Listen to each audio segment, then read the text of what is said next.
പ്രധാനപ്പെട്ട യോഗത്തിൻ്റെ അധ്യക്ഷനായിരുന്ന ശ്രീ തായിൽ അബൂബക്കർ ഹാജിയുടെ സ്നേഹപരമായ ഒരു ക്ഷണത്തിൻ്റെ പുറത്താണ് ഞാൻ ഇവിടെ എത്തിച്ചേർന്നത്.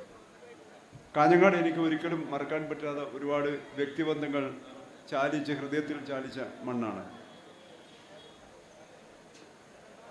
ഇവിടെ എത്തി നിൽക്കുമ്പോൾ വൈകാരികമായ ഒരുപാട് കാര്യങ്ങളാണ് ഓർമ്മ വരുന്നത്. മെട്രോ മുഹമ്മദ് ഹാജി, മുഹമ്മദ് കുഞ്ഞി മാസ്റ്റർ, ഇവരൊക്കെ സ്മരണകൾ ഇരമ്പുന്ന ഈ വേദിയിൽ എനിക്കെത്താൻ പറ്റിയില്ലെങ്കിൽ അത് ഏറ്റവും വലിയൊരു നഷ്ടമായി തീരുമെന്നാണ് എനിക്ക് പറയാനുള്ളത്.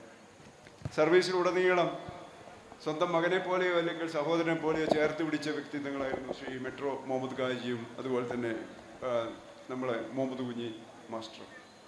നിങ്ങളെ ഓരോ ആളുകളെയും എനിക്ക് വ്യക്തിപരമായി അറിയാം. എങ്കിലും എനിക്ക് ഈ വേദിയിൽ വരുമ്പോൾ ഷാജി സാഹിബിൻ്റെ മുമ്പ് എനിക്ക് രണ്ട് വർത്താനം പറയുന്നുണ്ടായിരുന്നു. പക്ഷേ അങ്ങേർക്കത് കേൾക്കാൻ ഞാനത് പറയുന്നത് ശരിയല്ല എന്നുകൊണ്ട് തന്നെ വളരെ സന്തോഷമുണ്ടായിരുന്നു. ഞങ്ങളൊക്കെ ഒരു പന്താവ് വെട്ടി തെളിയിച്ചിട്ടുണ്ടായിരുന്നു. അത് രക്തപങ്കിലമായ പന്താവായിരുന്നു. ആ പന്താവിൽ ഒരുപാട് കബന്ധങ്ങൾ ഉണ്ടായിരുന്നു. ഒരുപാട് ആൾക്കാരുടെ രക്തപ്പുഴകളുണ്ടായിരുന്നു. അതിൻ്റെ ഒരു അടിസ്ഥാനം കണ്ണൂരുണ്ടായിരുന്നു. ആ അടിസ്ഥാനത്തിൻ്റെ മുകളിൽ കയറി നിന്നുകൊണ്ടാണ് ഷാജിയൊക്കെ അവിടെ MLA ആയിട്ടുള്ളത്. പക്ഷേ KM ഷാജിയോട് അവിടെ 2 തവണ MLA ആകുമ്പോഴും ഒരു തവണ പോലും ഒരു ശുപാർശയ്ക്ക് പോലും ഞങ്ങളൊന്നും പോയിട്ടില്ല. കണ്ടാൽ പോലും ഇതാക്കില്ല. അതുപോലെ തന്നെ ഈ അബ്ദുള്ള കുട്ടിയുടെ പോലെയുള്ള ആൾക്കാർ അവിടെ ശരിക്കും ഒരു പന്താവ് ഞങ്ങളെപ്പോലുള്ള ചെറുപ്പക്കാർ വെട്ടി തെളിയിച്ചിരുന്നു. ഞാൻ പോലീസിൽ വന്നപ്പോൾ ആ പന്താവ് മാറി എൻ്റെ കൈപിടിച്ചുയർന്ന AK മഷ്റഫ് പോലെയുള്ള ആൾക്കാർ, അമിത പ്രാധാന്യം നൽകി കൈപിടിച്ചുയർത്തിയ AK മഷ്റഫിനെ പോലെ ആൾക്കാർ ഇന്ന് കേരള നിയമസഭയിലെത്തിയെന്ന് പറയുന്നതിൽ എനിക്ക് വളരെയേറെ ചാരിതാർത്ഥ്യമുണ്ട്. ഞങ്ങളൊക്കെ സംഭാവനയാണ്. MSFൻ്റെ നേതാക്കന്മാരായിരുന്നവരെ ഒരു കണക്കിന് TP രഞ്ജിത്ത് എന്ന് പറയുന്ന ഒരു ഓഫീസറുടെ പരിലാളന ഏറെ ഏറ്റുവാങ്ങിയ ആളുകളാണ് ഇപ്പോൾ ഈ സ്റ്റേജിലിരിക്കുന്ന ഒരുവിധം ആളുകളൊക്കെ ആ പരിലാളന ഏറ്റുവാങ്ങിയിട്ടുണ്ടെന്നറിയാം. അതൊക്കെ എൻ്റെ സീനിയേഴ്സാണ്. മുഹമ്മദ് കുഞ്ഞിയുണ്ട്, ഖാലിദ് വക്കീലുണ്ട്, അമീദ് ഹാജിയുണ്ട്. ചിലപ്പോൾ ഇവരെ ജീവനും സ്വത്തിനും കൂടി സംരക്ഷണം നൽകിയ ഒരു ഓഫീസറായിരുന്നു. ഒരു ഡയറിങ് ആയി ഒരു പോലീസ് ഓഫീസർക്ക് എങ്ങനെ വർക്ക് ചെയ്യാൻ പറ്റും അത് പ്രവൃത്തി പന്താവിൽ തെളിയിച്ച ഓഫീസർമാരായിരുന്നു ഞങ്ങളൊക്കെ. കാരണം തിക്തഫലങ്ങളിലൂടെയും ദുഃഖപരമായ സാഹചര്യങ്ങളിലൂടെയും ചിലപ്പോൾ വിദ്യാഭ്യാസം പോലും മര്യാദയ്ക്ക് പൂർത്തിയാക്കാൻ പറ്റാത്ത സാഹചര്യങ്ങളുടെയും സ്വന്തം വീട്ടിലെ അമ്മയുടെയും സഹോദരങ്ങളുടെ കണ്ണീരിൻ്റെയും ചോരച്ചാലുകളുടെയും നടുവിൽ നീതി വന്ന എനിക്ക് എങ്ങനെ നീതിമാനാകാതിരിക്കാൻ പറ്റും? അതാണ് അതിൻ്റെ ക്വസ്റ്റ്യൻ. ആ നീതിയാണ് ഞാൻ ഇവിടുത്തെ ജനങ്ങളോട് കാണിച്ചത്. ഈ രാജ്യത്തിൻ്റെ നിയമവും നീതിന്യായവും ഉയർത്തിപ്പിടിച്ച് ഇന്ന് ഞാൻ വിൻടച്ച് മൾട്ടി സ്പെഷ്യാലിറ്റി ഹോസ്പിറ്റലിൻ്റെ CEO ആണ്. അടുത്ത മാസം അതിൻ്റെ ഡയറക്ടർ ബോർഡിലേക്കും ഞാൻ പോകുന്നുണ്ട്. അവിടെ CH സെൻ്ററിൻ്റെ 8 ഡയാലിസിസ് മെഷീൻ ഇപ്പോൾ ഫങ്ഷൻ ചെയ്യുന്നുണ്ട്. ഈ മാസം തന്നെ 14 മെഷീൻ കൂടി റെഡിയായിട്ടുണ്ട്. പുതിയൊരു ബിൽഡിങ്ങിൻ്റെ ഇനോഗ്രേഷൻ ഉണ്ടാവും. അതുപോലെ തന്നെ പാവപ്പെട്ടവർക്ക് 30% ഡിസ്കൗണ്ടിൽ മെഡിസിൻ കൊടുക്കുന്നതിന് വേണ്ടി പുലിക്കുന്നിൽ ഒരു മെഡിക്കൽ ഷോപ്പ് ആയിട്ടുണ്ട്. അത് നമ്മൾ ഉപ്പള ഗേറ്റ്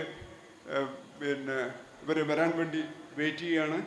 നമ്മളെ ചെയർമാൻ ലത്തീഫ് ഉപ്പള ഗേറ്റ് വരാൻ വേണ്ടി മാത്രം വെയിറ്റ് ചെയ്യുകയാണ്. അതിൻ്റെ ഇനോഗ്രേഷൻ ഉണ്ട്. എല്ലാ പരിപാടികളും നടക്കുന്നുണ്ട്. ഞാൻ ജനഹൃദയത്തിൽ ജനങ്ങളുടെ കൂടെ എപ്പോഴുമുണ്ട്, ഇന്നുമുണ്ട്, എപ്പോഴും ഉണ്ടാവുമെന്ന് ഞാൻ ആഗ്രഹിക്കുന്നു.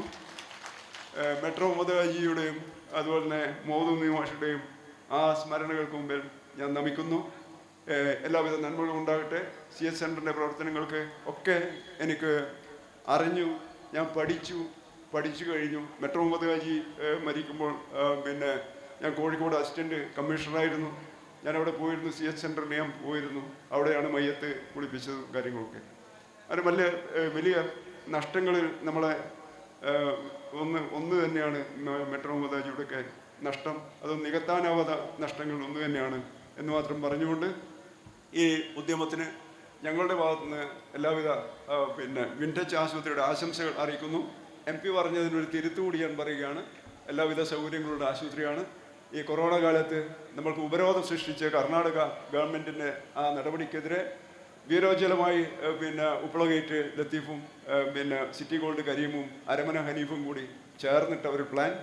ആ പ്ലാനിൽ ഇന്ന് എല്ലാവിധ ചികിത്സാ സൗകര്യങ്ങളും ആ ആശുപത്രിയിൽ ലഭ്യമാണ്. പ്രൈവറ്റ് മേഖലയിൽ ഇത്തരം ആശുപത്രികളുണ്ട്. ഇപ്പോൾ മിംസ് ആശുപത്രിയുണ്ട്. ഇനിയിപ്പോൾ ആരും മംഗലാപുരത്തേക്ക് റഷ് ചെയ്യേണ്ട ആവശ്യമില്ല എന്ന് മാത്രം പറയാൻ ഞാൻ ആഗ്രഹിക്കുന്നു. ഈ ഉദ്യമത്തിന് എല്ലാവിധ ആശംസകളും നേരുന്നു. അവിടെയുള്ള ഹോസ്പിറ്റലിൽ ഞങ്ങൾ തന്നെ അതിൻ്റെ ഒരു ഭാഗമാക്കാവുന്നുണ്ട്. അതിൻ്റെ ഡിസ്കൗണ്ട് കാര്യങ്ങൾ, മെഡിസിൻ്റെ കാര്യങ്ങൾ ഇതെല്ലാം ഞാനടക്കമുള്ളവർ നോക്കുന്നുണ്ട്. ആ സേവന ബന്ധാവിൽ CH സെൻ്ററിൻ്റെ കൂടെ ഞാനുമുണ്ടെന്ന് ഉച്ചേശ്വരം പ്രഖ്യാപിച്ചുകൊണ്ട് നിർത്തുന്നു. ജയ് ഹിന്ദ്.